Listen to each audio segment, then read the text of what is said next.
We are learning more about 3 Metro Corrections inmates who died in custody last week. As WDRB's Christy Batista tells us, we're hearing from the jail director for the first time about what happened behind bars. Christy?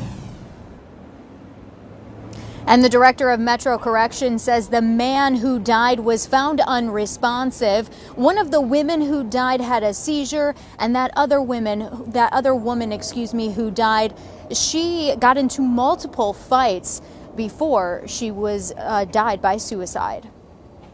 Those deaths were top of mind at the Jail Policy Committee meeting. We're going to investigate these and certainly look at thoroughly investigating them and look at any violations that may have occurred. Assistant Director Steve Durham said 2 inmates died last year, no inmates died in 2019, and 4 died in 2018. He went as far back as 2012, saying 7 inmates died that year, and 3 of them were in a 30-day period.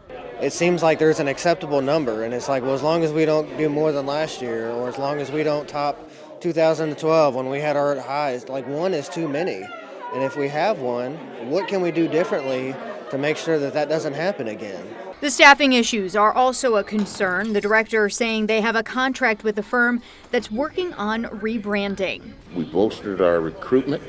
We're got a bigger presence on social medias. The mayor also announced last week a $12.8 million budget adjustment for potential salary increases for Metro government employees.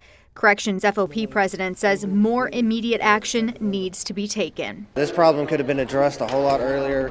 It needs to be addressed with some urgency today because lives are at risk. And the question is what's going to happen if we have another one today or tomorrow or next week and we're still sitting around, sitting on our hands, not doing anything.